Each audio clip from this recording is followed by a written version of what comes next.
always had like dreams of being a world champion, and then I've seen people around me that like got to the UFC before I was even pro, like around this gym that had come to train, and I was like, oh, so it can be done, can get to the UFC.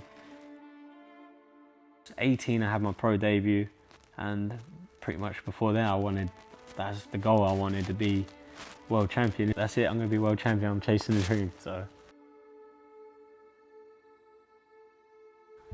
my name's Arnold and I'm a UFC fighter. Like, what's the point of doing it if you don't want to be the best? Like, why waste your time if you just want to be another guy in the sport? And it's a lot of impact on your body, you know, your knees, your elbows, you're putting in a lot of hours, and I want something shiny and gold to show for it at the end of it, at least. So I was probably about 16 years old. I started sort of taking it serious. I had a few amateur fights. I had my boxing. I stopped boxing at that point, but I was still training, and yeah, it was still, the goal was to be a pro fighter at that point. Like, I knew I wanted to be a pro fighter. My dad said, you can do whatever you want, but you have to work hard at it. And I was like, okay, well, I don't like working, so I want to fight. And that was kind of when I realised that, oh, that's what I want to do, and that's what I'm going to do. And yeah, it's going all right so far.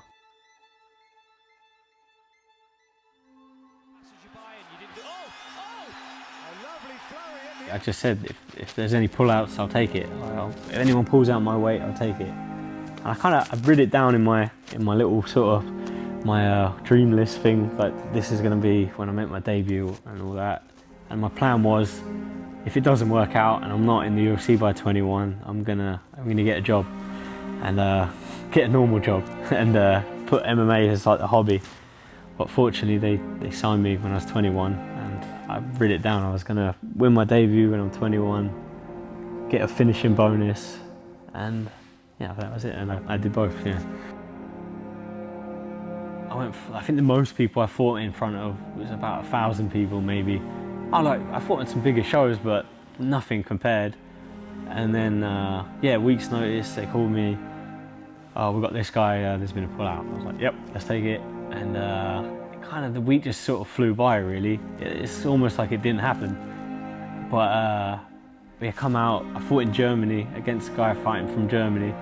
I got booed, everyone's sort of shouting things at me, saying, oh, I think people were saying you're gonna die, all this, grabbing me and all not. And I was just like, oh, this is it, this is the big time. This is what happens. There was 20,000 people sort of booing me and yeah, shouting names at me and all sorts. Good thing they talk in German. I didn't know what they were saying, but I knew it weren't nice. But yeah, it was sort of, I kind of took it in my stride. It sort of felt good.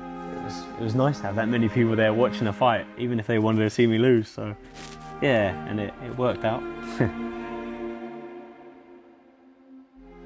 I always kind of expected it because I worked for it and visualized it, and you know, every day I thought about it, and it just felt normal in a way. It just felt like, yep, this is where I'm meant to be, and not in a cocky way, but it was kind of, I thought about it so much, as if I've seen it so much, I felt like I'd lived that already, so I felt like I was already there. And so when I was there, it was like, yeah, about time, you know, what took them so long, sort of thing. But yeah, I didn't realise I was still a bit immature, 21, sort of maybe not ready for the big dogs just yet, but fortunately through injuries and stuff, it slowed me down, and I've had a slow progression, and you know, it's worked out. I ended up having my dad in my corner for the first UFC fight. He'd cornered me for like amateur fights and stuff, but that was the first time he'd cornered me in the UFC, and I just kind of sort of just remember thinking, I can't quit in front of my dad. It's just embarrassing, I can't do it. I was like, I know he'd be disappointed if I just sort of go, oh, I'm done, sort of thing, you know, give up a position. I was like, whatever happens, I'm winning this. I'm not going to quit. You have to take me out. And yeah, it was just seeing him in the corner, sort of, he didn't even say anything. Just looking at him, I was just like, yeah, I know. Just sort of looking at him, I could see in his face, he's like, oh, come on, like, what are you doing? But yeah, so ever since I've had him in my corner, and like, even if he doesn't say anything, it's more than it. Just the motivation factor of just him being there is enough for me. and maybe in a way like I want to like win the UFC title, to do something maybe he wishes he could have done, and sort of give him the belt sort of thing. My debut, my UFC debut, I visualised that for months before. Like I'd written it down. I woke up every morning. I spent 5 minutes thinking about it, and with my eyes closed, sat in the dark, visualising it, and pretty much to a T, what I imagined, what I visualised came to fruition.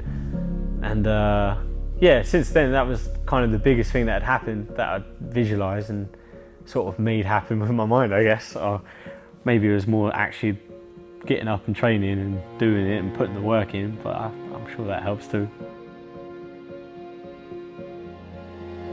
As a fighter, I think I'm pretty well-rounded, and I think that comes from just sort of being able to do things I'm not good at, basically. Like wrestling was a weak point, and I don't mind going to the wrestling club and getting taken down 50 times, to make sure next time I get taken down 40 times. So I don't mind sucking at something as long as I'm improving. And I notice a lot with MMA fighters, there is a lot of guys that are really good at boxing that will just box. And I feel like in MMA that's only going to take you so far. If you want to be the best in the world, you have to be best at everything. If your grappling sucks, you have to fix it. And I think having the willingness to improve everything is something that I use a lot. And that helps being well-rounded. Because there are a lot of guys, they're like, oh, my jiu-jitsu's no good. They just won't come to jiu-jitsu class. They'll just do the striking class. So yeah, it's just that willingness to do the things I'm rubbish at, basically. I think you see a lot of people, it's a lot of work, it just sort of be nice to have that, like something to show all that hard work and all that sort of getting up early in the morning, getting home late, traveling everywhere, and flying different countries to get the best training in, sort of missing family, missing home, all those things. It'd be nice to like make that all worth it. And for me, it feels like a waste if I don't get that. So.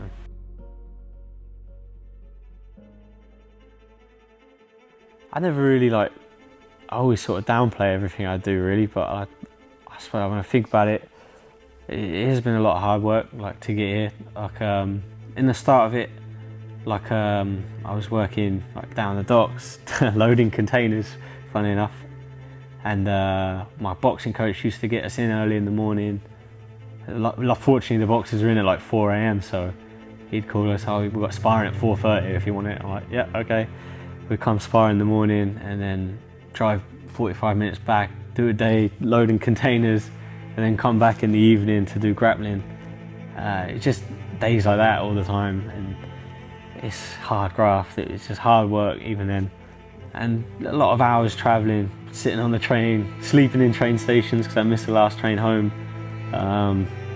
Living in a little village, that's sort of one of the bad things. The trains don't run that often, but and also traveling. I travel to Canada, that's where I train now, in Canada. Being away from family, I've been going there for 6 years, so I've missed a lot of Christmases, I've missed a lot of birthdays, I've missed a lot of family time. I haven't seen my friends. Obviously I've gained a lot of new friends. I've gained a Canadian girlfriend, and but yeah, just little things. There's always the small things. So I noticed when I first went there, I used to take my dog always running with me, and I came back after a camp. I was there for about 6 months, and he couldn't run with me no more. And he just, in that short time, he'd aged so much. And every time I'm away, I'm always sort of thinking that, when you don't see your family, sort of, oh, is everyone getting old? Is everyone okay? Sort of thing. So it's always something that's on your mind when you're away. Just sort of think about what's going on at home.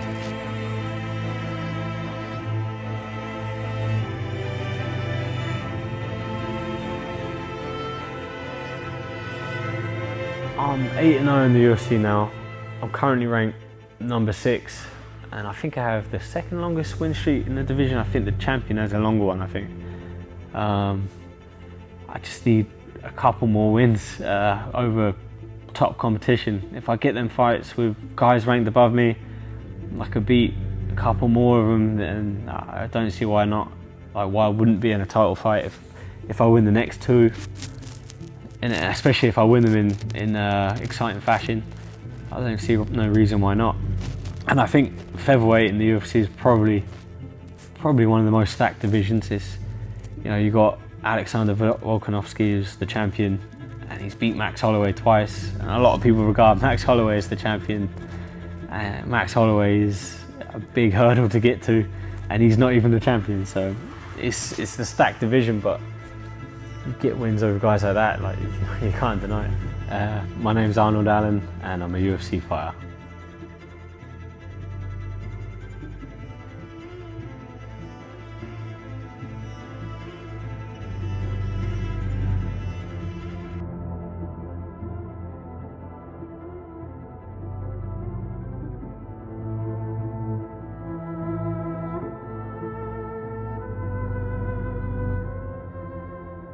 This project with Arnold was only made possible with your guys' support. By heading over to Mulliganbrothers.com and buying a t-shirt, you're helping support projects like this. You can now buy the Hardest Worker in the Room t-shirt, all linked down below. There's also the Inspire Change t-shirt and the LFG t-shirt. And all of that helps support these projects. This is what makes us be able to do this. And anybody who's been following the channel knows how big of UFC fans we are. So to be able to go film a UFC fighter, hopefully a world champ in the future, in his gym, working out and ask him some questions, is a dream of ours. It's a dream of the Mulligan Brothers family. So thank you so much. You have got us to this point.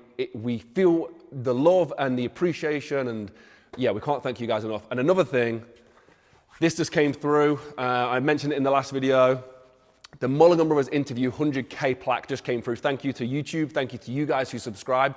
This is our second channel. This is where you'll find the full interview for the Arnold Allen. You'll find highlights from the interviews, and it also helps support projects like this.